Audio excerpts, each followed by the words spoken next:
Hello and welcome to this lesson on Azure Backup. Azure Backup is concerned with the backup and restore of whole VMs as well as individual files and folders.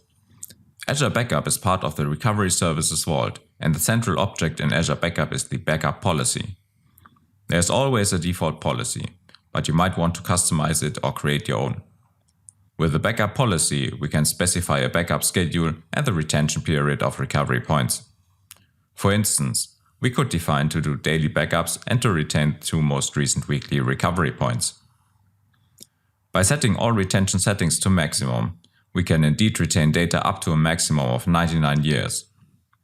As you can see from the screenshot on the right, we can protect many items with Azure Backup, such as classic Azure VMs, but also SQL Server and HANA deployed on an Azure VM, and storage account file shares. In addition, we have the Azure Backup Server that you would deploy on-premises to backup on-premises VMs. Similar to Azure Backup Server is the System Center Data Protection Manager that you would also deploy on-premises. One more thing. What is listed under Azure Backup Agent also goes by the name Mars Agent or Microsoft Azure Site Recovery Agent. So much for the backup options, but what about our restore options? When we back up Azure VMs, we can choose to restore the whole VM or just an individual disk. We can even temporarily mount a recovery point via a URL to extract individual files and folders.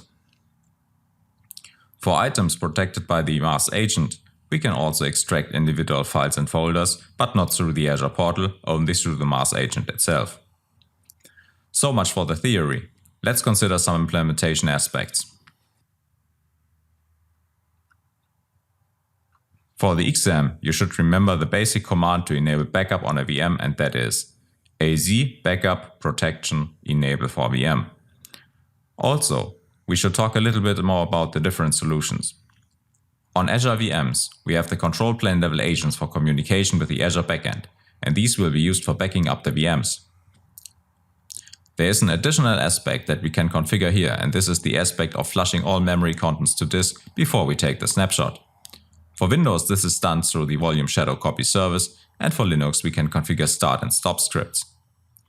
A notable difference between Azure Backup Server and System Center Data Protection Manager is that Azure Backup Server can back up Azure Stack VMs, while Data Protection Manager can't do this. Let's zoom in on the Azure VM Snapshots feature. In Azure we have different consistency levels for our VM snapshots. The highest level of consistency is application consistency, in which we successfully flush all memory contents to disk before we take the snapshot. The second level of consistency is file system consistency, in which either the volume shadow copy service or the start-stop scripts partially fail or are missing. Since by default we do not have any start-stop scripts configured on Linux, we will get this kind of snapshot on a fresh Linux VM. Last but not least, when a VM is turned off, Azure assumes the VM just crashed, and so the snapshot is labeled as crash consistent. Another implementation detail is that of snapshots and recovery points. Recovery points have 1 or more snapshots. There are 2 types of snapshots, full and incremental. Full snapshots take more space, but are a bit faster to restore, while incremental snapshots require less space, but are a bit slower to restore. Before we close out this section, let's spend some more words on monitoring and pricing. As with almost any Azure resource, you can configure diagnostic settings to send data to a storage account, a log analytics workspace, or an event hub.